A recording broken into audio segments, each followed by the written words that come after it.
I have never in my life played a first-person shooter on controller that I own, you know? So I've never actually like owned a console and played a first-person shooter on console. I've never done that.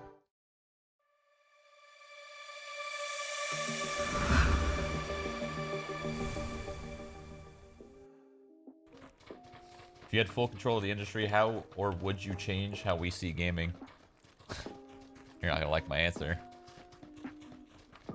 I would A, bring consoles up to speed and make them, you know, real fucking machines. B, get rid of consoles completely. And that's all you need. That's all you need. That's all you need to push the industry forward. We're just being slowed down by console. But console, it's so like crucial, you know? Like not everyone could spend thousands of dollars on a beast of a machine. Get rid of consoles completely. For someone who has little to no experience gaming on console, Shroud seems to have some pretty strong views on the subject. But I wonder, how are we being slowed down by console? Despite contradicting himself to save face, I think it's pretty clear that Shroud doesn't have a very high opinion of console gaming, and would opt to have it eliminated if given a say. As far as I'm concerned, console gaming is the foundation of gaming, and such sentiments are an affront to gamers. Well, to me anyway. As a 32-year-old, 25-year-long gamer growing up in the 90s, competitive PvP wasn't nearly as prevalent on PC as it was on console. So gamers such as myself had little or no choice but to play console. The technology just wasn't there. It was only until the 80s and 90s that PCs even became affordable. To me, gaming was 007 and Perfect Dark on the N64, Halo and Halo 2 on Xbox, Rainbow Six Las Vegas on PlayStation, and more recently, Destiny and The Division. In my experience, PC gaming was both narrowly possible and unalluring.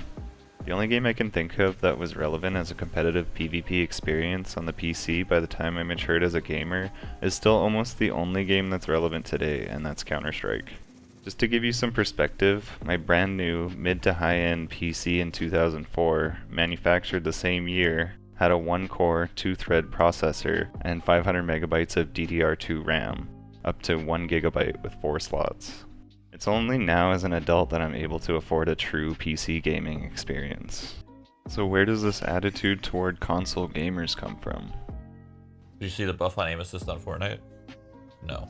Dude, I don't know how people don't understand that concept. It's so simple. It's really, really simple what the issue is with aim assist, right? Every single player, console or PC, that is competing for money has the right to complain and has the right to argue. They're totally in the right to be mad, right? Because there's advantages to both controller and PC, right? Mouse and keyboard and controller. There's advantages to both, right?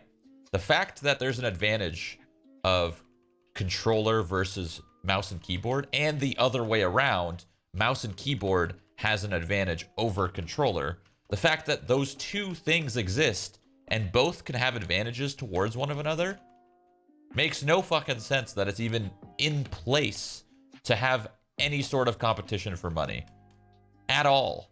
The whole point of competition is like fair play, you know, competitive integrity, right? So if a mouse and keyboard isn't fair against a controller, or vice versa, because they both have their pros and cons, they shouldn't exist in the same world. It's really that simple. The fact that people are arguing against any of that is crazy to me, because that right there, what I said, is a fact that simple. Like, there's no way anyone can argue against it. You just can't. There's no argument there. Zero. Some people would probably go with the argument like, yeah, well, one is more an advantage than other. It doesn't matter. The fact that there is an advantage at all for both ways is a problem. So it shouldn't exist, right? Doesn't matter what has more of an advantage or what doesn't. So would you just separate the competition between controller and mouse and keyboard? Exactly. That's really that simple. When you're not playing for money, it doesn't matter. When there's nothing on the line and you're just playing for fun, who the fuck cares? But when there's thousands, hundreds, millions of dollars on the line, your goal is to create a fair playing field as fair as possible. So you cannot have those two worlds coexist, because there's advantages and pros and cons to both of them, not just one. The argument here isn't that controller's better. The argument is that both have their pros and cons, so they shouldn't exist. Because like, what is that? That's just like, hello? So once again, I don't think that just scrapping things is very forward-thinking. Make of it what you will, but it seems that Shroud would rather have the burden shift to console players rather than holding those who should actually be accountable. And if Shroud doesn't have the attention of developers, league officials, or the like, then who does? I don't believe for a second that Shroud cares about the integrity of gaming. If that were truly the case, then why not opt to have tournaments exclusively on console, where everyone has the same specs and cheating is almost impossible? That would be the most fair solution, would it not?